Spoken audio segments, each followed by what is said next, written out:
In the first week in December, delegates from over 90 countries attended the People's Health Assembly. Appalled by the state of the world's health, they came to debate what should be done. This mime from the Philippine delegation lampoons the multinational companies that wean overworked mothers off breastfeeding and onto synthetic baby milk. As the People's Health Assembly, much was made of local health stories, told by the people themselves. The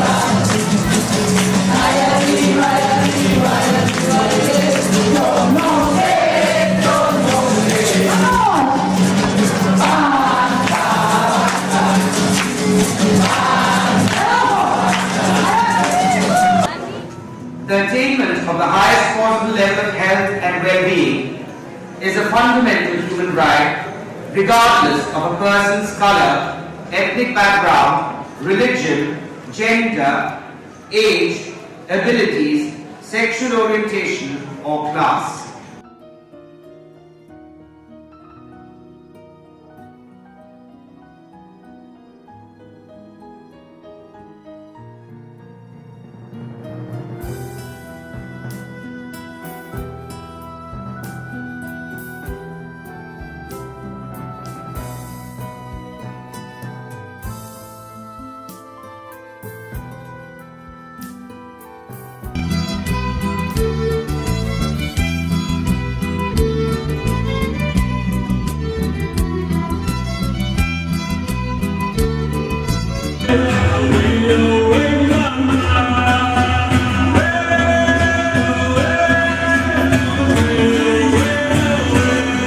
Damos paz.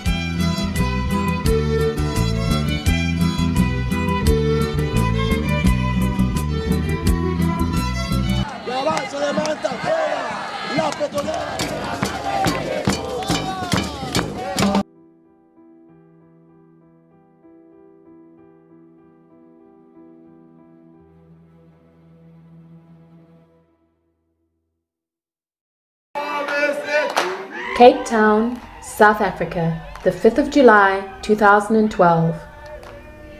The activists of the People's Health Movement are finalizing the preparation of the 3rd People's Health Assembly.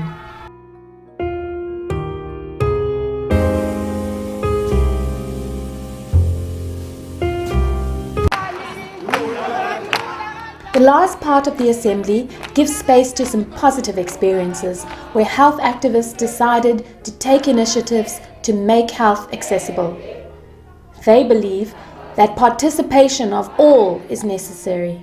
Even children can be a motor for change, as this workshop teaches us. On the final day, a march is organized. Over 1,000 people fill the streets of Cape Town demanding health for all.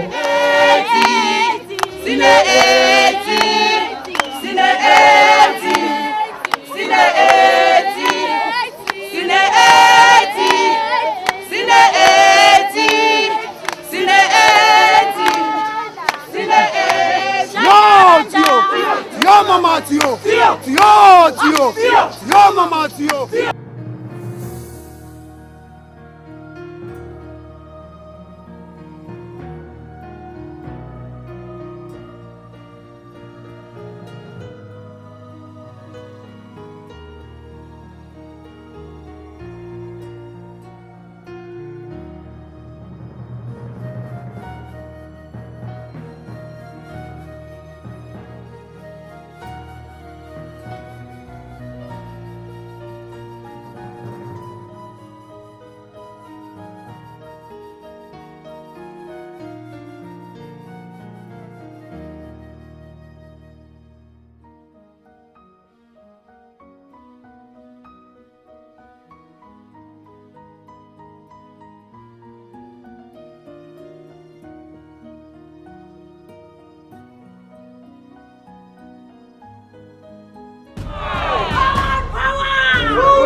This chair in the heart of Geneva symbolizes the cause of the landmine victims all over the world.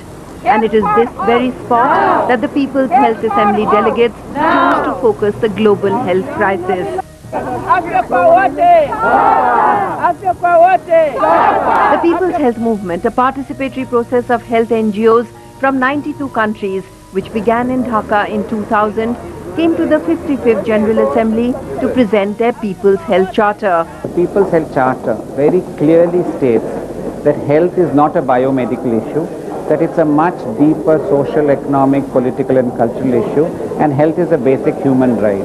And therefore we need to relocate all that we do with World Health Organization, all our governments and our NGO work in that broader context. The People's Health Movement, which has once again raised the slogan of health as a basic right, has been noticed, and this is the first time that they were formally invited to the annual WHO meet.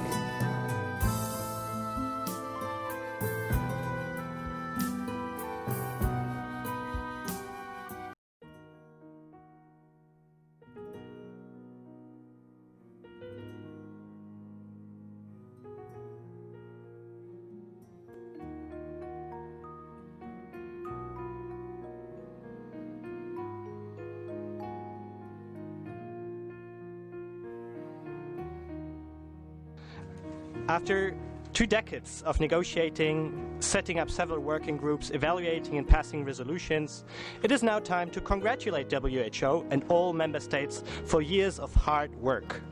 The issue of delinking the cost of research and development from the end prices of health technologies has not been adequately addressed, and there is a mere mention of a code of principles being under consideration. We compliment WHO for promoting access to assistive devices and technology, social welfare, assistive devices and technology, early intervention, adequate rehabilitation and health services, and inclusive and enabling environments are basic rights for people with disabilities, elderly, and caregivers. You know very well, as many others know, that I have a love affair with People's Movement, which is very, very profound. Started in Bangladesh 8 or 9 years ago, and after that, People's Health Movement is the one single movement that have been struggling to try to revitalize the message coming out of Alma-Ata in its most profound way. Not only the few lines about priorities, but the whole concept of people's own participation as individual families, as communities.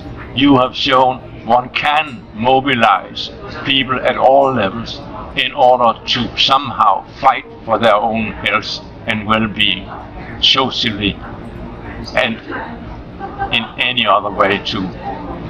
And when I try to ask people whether they have really thought about the message coming out of Alma-Ata and out of Health for All, because Health for All, that is the spiritual dimension of primary health care. That is the value system. And you must have a value system if you want to have a primary health care strategy. And therefore, People's Health Movement right away made it Health for All. That was the very important part of the message coming out of Alma-Ata. And I think you are the only movement having done that. Most people prefer to leave Health for All aside and only speak about primary health care because their little intellect can cope with such a thing as primary health care. But coping with the value system of Health for All, very few people can cope with that.